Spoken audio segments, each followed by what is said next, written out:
Tapi dengan syarat tadi, mampu dan punya niat untuk mengembalikannya. Dan tidak dianjurkan berutang bila tidak membutuhkannya. Kalau kita nggak butuh, jangan berutang. Ya udah beli cash aja. Ibu ada uang cash, kudu kredit. Jangan. Ya udah beli cash aja. Jangan segala kredit. Kalau ada uang ya udah beli. Nanti kalau habis ya ada lagi, nanti Allah kasih lagi. Itu pun kalau memang kita butuh. Kalau nggak butuh jangan. Ini butuh atau tidak, tanya pada hati kecil. Jangan dikit-dikit beli lagi gitu ya, padahal belum butuh. Begitu ya. Nah, an Abi Hurairah radhiyallahu anna Nabi sallallahu alaihi wasallam qala man akhadha amwalin nasi yuridu adaaha adallahu anhu wa man akhadaha yuridu itslafaha atslafahullah. Diriwayatkan dari Abu Hurairah bahwa Nabi bersabda, barang siapa yang meminjam dan dia berniat untuk membayarnya, niscaya Allah akan membayarkannya. Mau utangnya itu kecil besar, kalau dia niat membayarnya Allah akan mudahkan. Tapi kalau dia niat udah nggak bayar, dipersulit. Walaupun dia punya aset banyak pun susah. Karena memang sudah janji Allah. Dan barang siapa yang meminjam dan dia tidak berniat membayarnya, niscaya Allah akan memusnahkan hartanya. Pada saat ini kita punya, kita nggak mau bayarnya, nanti dulu. Hati-hati, Allah akan hancurkan, Allah akan musnahkan hartanya tanpa disangka-sangka, begitu ya. Jadi orang yang berhutang itu wajib mengembalikan pinjaman bila telah jatuh tempo pelunasannya. Dan bagi yang mampu melunasinya, kita mampu nih ibu-ibu untuk kita melunasinya, maka haram hukumnya kita menunda-nunda. Nanti aja dulu. Jangan. Kalau kita mampu, ya sudah, pakai yang ada. Lalu hukumnya haram. Menunda-nunda. Apa dalilnya? Rasulullah SAW bersabda, matlul ghayyi zulmun. Orang kaya atau orang yang mampu yang menunda melunasi hutangnya adalah zolim.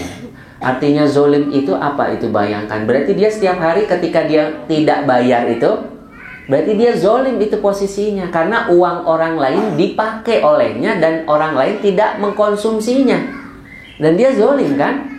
Selama berapa lama itu? Sedangkan dia mampu membayarnya, tapi diem saja, nggak mau bayar. Padahal dia mampu. Berarti itu tandanya haram. Kenapa zolim terhadap orang yang telah memberikan hutang, pinjaman. Hadis riwayat Bukhari, dalilnya kuat. Dan ada juga anjuran untuk kita membukukan utang. Disunahkan mencatat utang. Disunahkan dan juga disunahkan membuat saksi. Ada saksi. Untuk menjaga apa saksi ini? Menjaga hak dan kewajiban kedua belah pihak. Ada hak dia dan ada kewajiban dia untuk membayar. Jadi disunahkan mencatat dan menghadirkan 2 orang saksi. Ya. Kemungkinan untuk apa? Untuk menutup terjadinya risiko adanya perselisihan, persengketaan tentang ukuran, tentang jenis, tentang tempo pembayaran. Itu menghindari hal itu. Apa dasarnya? Surat Al-Baqarah 282. Dan ayat ini adalah ayat terpanjang tentang utang piutang. Saya bacakan langsung artinya. Hai orang-orang yang beriman, apabila kamu bermuamalah tidak secara tunai, artinya tidak cash, untuk waktu yang ditentukan, hendaklah kamu menuliskannya. 1, kita catat, kita punya utang nih. Dan hendaklah seorang penulis di antara kamu menuliskannya dengan benar. Kalau ada yang diminta menulis, tuliskan dengan benar utangnya.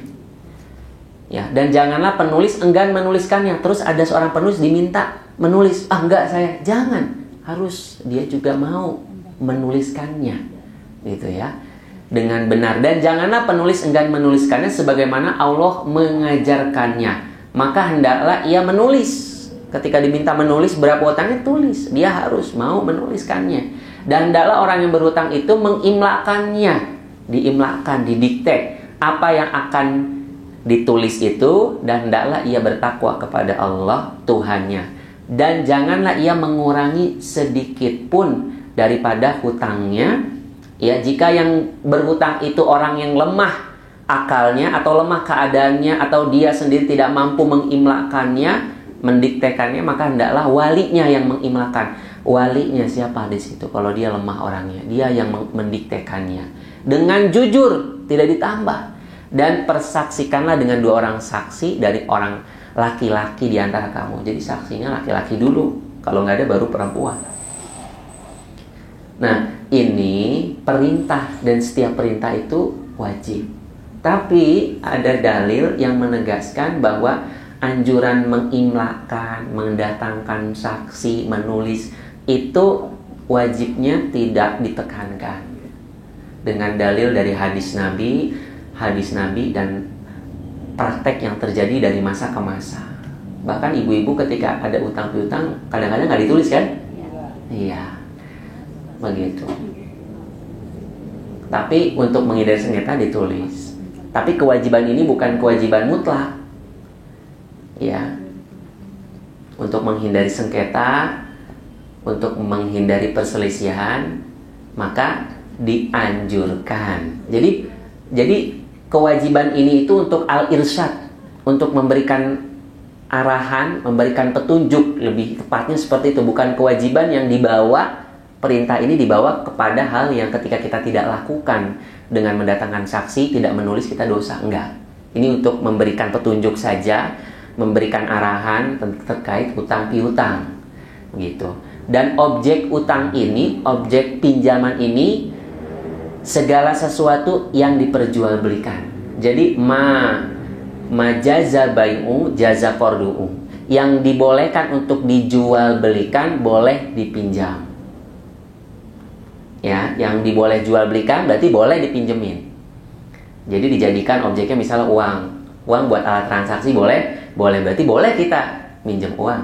Misalnya ada lagi makanan, ya kan? Nanti saya ganti deh, ya, beliin dulu, besok dibeli. Nah, sama, boleh juga.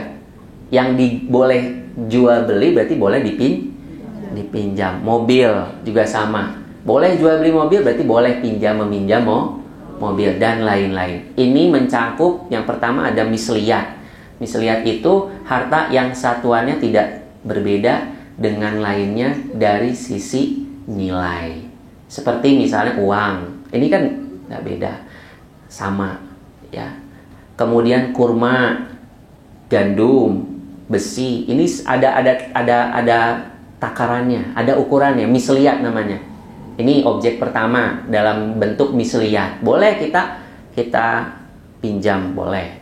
Yang kedua boleh juga kimiyat. Kimiyat itu harta yang satuannya beda dari yang lainnya dari sisi nilai. Misalnya seperti hewan ternak, ya, kemudian properti dan lain-lain. Ini berdasarkan hadis yang menjelaskan bahwa Nabi meminjam unta.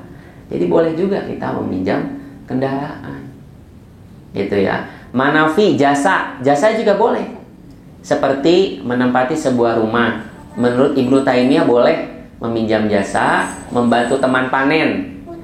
Yo, sekarang giliran saya yang panen, semua warga bantu saya. Nanti dia panen, kita semua bantu dia. Itu juga boleh. Namanya meminjam jasa, gitu ya. Giliran dia panen, nanti temennya juga ikut bantu. Ada, Bu, transaksinya di sini?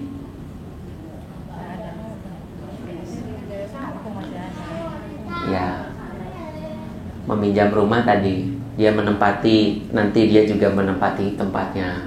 Begitu, ini namanya manafi atau jasa. Atau mempersilahkan temannya tinggal di rumahnya, nanti imbalannya dia tinggal di rumah temannya juga. Itu boleh, begitu ya. Nah, persyaratan bunga dalam akad qored. Nah, ketika kita berbicara persyaratan bunga, para ulama sepakat bahwa persyaratan memberikan tambahan di luar pinjaman untuk kreditur hukumnya haram, termasuk riba. Tadi kan saya sampaikan bahwa al-qard atau pinjaman itu adalah memberikan sesuatu harta kepada orang lain atas belas kasih, begitu ya, dan mengembalikan semisalnya tanpa ada tambahan, karena atas dasar belas kasih. Artinya ini akad qard itu adalah akad tolong menolong. Ketika ada orang datang kepada kita membutuhkan uang senilai 5 juta, kita berikan 5 juta, maka kita wajib mengembalikannya kepadanya 5 juta tanpa ada tambahan. Ketika ada tambahan yang sudah dipastikan itu termasuk haram dan itu riba. Gitu. Baik itu tambahan nilai, contohnya tadi memberi pinjaman sebanyak 5 juta, nanti penambahannya 5.100.000. Penambahan nilai berarti kan? Dari 5 juta jadi 5.100.000. Atau tambahan kualitas. Seperti misalnya memberi pinjaman uang rupiah dengan syarat ya, nanti dalam bentuk pengembaliannya dalam bentuk mata uang dolar. Ini juga